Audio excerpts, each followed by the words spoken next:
മഹാവിഷ്ണുവിന്റെ മോഹിനി രൂപം പൂജിക്കുന്ന ക്ഷേത്രത്തെക്കുറിച്ച് അറിയാമോ? ഉത്സവത്തിന് തലയെടുപ്പോടെ എഴുന്നള്ളിക്കുന്ന കൊമ്പന്മാരെക്കുറിച്ച് മാത്രമേ നമ്മൾ കേട്ടിട്ടുണ്ടാകൂ. എന്നാൽ ഉത്സവത്തിന് പിടിയാനകളെ എഴുന്നള്ളിക്കുന്ന ഒരു ക്ഷേത്രമുണ്ട് നമ്മുടെ കേരളത്തിൽ. ഗുരുവായൂരിനടുത്തുള്ള അരിയന്നൂരിലെ ഹരികന്യക ക്ഷേത്രമാണ് ആ ക്ഷേത്രം. ഇതുമാത്രമല്ല ഹരികന്യക ക്ഷേത്രത്തിന്റെ പ്രത്യേകത. മറ്റു ക്ഷേത്രങ്ങളിൽ എഴുന്നള്ളിക്കലിൽ വിളക്ക് പിടിക്കുന്നത് പുരുഷന്മാരാണ്, എന്നാൽ ഈ ക്ഷേത്രത്തിൽ സ്ത്രീകളാണ് വിളക്ക് പിടിക്കുന്നത്. പുരാതന കാലഘട്ടം മുതൽക്കേ നിലനിന്നിരുന്ന ഇത് കേരളത്തിലെ 108 ദുർഗാക്ഷേത്രങ്ങളിൽ ഒന്നാണ്. ഭഗവാൻ ഹരിയിൽ നിന്ന് ജനിച്ച കന്യകയായതിനാൽ ഈ കന്യക ഹരികന്യക എന്നറിയപ്പെടുന്നു. മഹാവിഷ്ണുവിന്റെ മോഹിനി രൂപമുള്ള ഹരികന്യക പ്രതിഷ്ഠയുള്ള കേരളത്തിലെ ഏക ക്ഷേത്രം കൂടിയാണ്. ഗുരുവായൂരിൽ നിന്ന് 5 കിലോമീറ്റർ അകലെയായി അരിയന്നൂരിൽ സ്ഥിതി ചെയ്യുന്ന ഈ ക്ഷേത്രം പറയിപ്പറ്റ പന്തീരുകുലത്തിലെ ഉളിയന്നൂർ പെരുന്തച്ചൻ ഒറ്റ രാത്രി കൊണ്ട് നിർമ്മിച്ചതാണ് ഈ ക്ഷേത്രം എന്നാണ് ഐതിഹ്യം.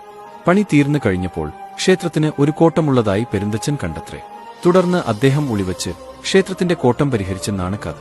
പെരുന്തച്ചന്റേതെന്ന് പറയപ്പെടുന്ന ഉളി ക്ഷേത്രത്തിന്റെ ശ്രീകോവിലിൽ കാണാം. ഏകദേശം 2000 വർഷം പഴക്കമുള്ളതാണ് ഈ ക്ഷേത്രം എന്നാണ് പറയപ്പെടുന്നത്.